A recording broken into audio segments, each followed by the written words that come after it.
Your film is Brooding. It's eco-horror. I know we talked about it before, but give me the log line. What's it about? Sure. Brooding is about a nature photographer who goes deep into the California wilderness. She photographs a new invasive species, and when she returns home, becomes convinced that the bugs have returned with her. I have since watched it, since we talked last, and I'm shocked by the special effects. Can you walk me through, like, when she puts her hand in the... How do you do that? Sure.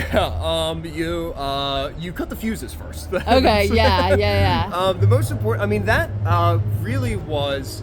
I was very insistent on that sort of scene where it begins and we see she has a glass of water and then sort of slowly tempting and touching the drain. Yeah. I wanted to do it as a sort of a single take. I come from theater, so sort of the longer that you're looking at the same shot, somehow I think your brain kind of believes it more and more, and you get more into that reality. So the actual practicals sort of setup of that day was, I think we did only like 3 or 4 takes of that, and it was really just like very simple, just like the same sort of motions, touch it, sort of experiment. Okay, let's listen to the drain. Obviously, you have the fuse cut, so that's added in post, the sort of sound of the sort of drain noise. Because the drain noise really adds, That's like an electric generator and like a chainsaw sound effect, like added together to sound sort of more violent and threatening. And then because we were shooting on a sort of vintage zoom lens, my cinematographer Amanda Ferrarese was very smart and efficient.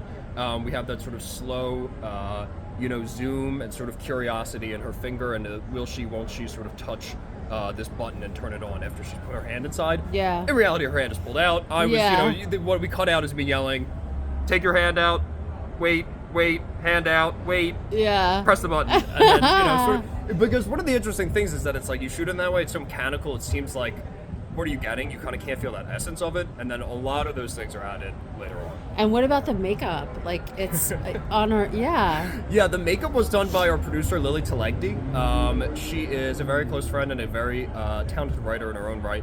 And that was one of, I actually have some photos of the sort of test we did for the blood makeup. Yeah. The first time she did it, she showed me her own arm, and I was like, wow, that is just horrific. Like, it really looks really good. And then she did it on me, and I was like, wow, this is just like perfect.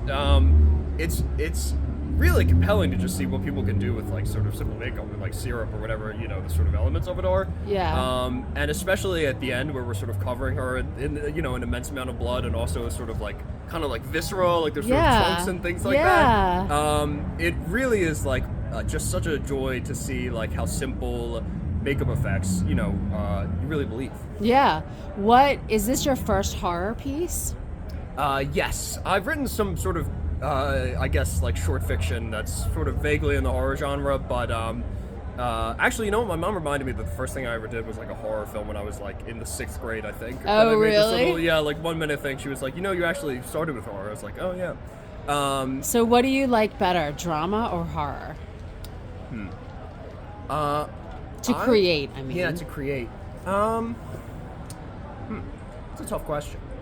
I think, the way that I was thinking about this and the way I think about horror a lot is there was a lot of horror that is just schlock, that is just sort of slasher, like sort of repeating the same sort of tropes that people enjoy. Not that and are there's anything wrong with it. Exactly. Yes. And also it sells, so I really can't disparage it. Yeah. But what I wanted to do here was sort of use it as almost like a sort of magical lens through which we're seeing like this domestic relationship, that the drama that's happening between these two people is so intense that it can't be explained in sort of our practical human terms that you and I use, that there's some sort of elevated nature to it, and that sort of layer of metaphor kind of reinforces the drama that's happening between those two people. So I really, So it is drama. It is drama. I try not to, I think the deeper you get into writing, the more you make, the more you realize the sort of lines of genre are meant to be blurred and also not really existent. Yeah. It reminded me of Get Out, like in terms of like it's a bigger thing. If you want to just see it as what it is, great. Yeah. But if you want to connect it to a bigger story, you can do that too. I think that's a great observation, and that's a great example, because that is, a film that stands on its own as its sort of own dramatic piece about, it works because there's a character, he's compelling, there's a setting that's compelling, there are sort of animosities and enemies and a sort of grander conspiracy. So Yeah. it works on a sort of practical storytelling Yeah. level, but then it also works on that metaphorical level. And like when it's functioning on when a story functions on those two levels, that's what I think, they're really cooking, as they say. Yeah. Well, you're part of the horror block tonight, Yes. and then people will be able to see it, right? If they're not here at the film festival. Yes, they will be able to see it.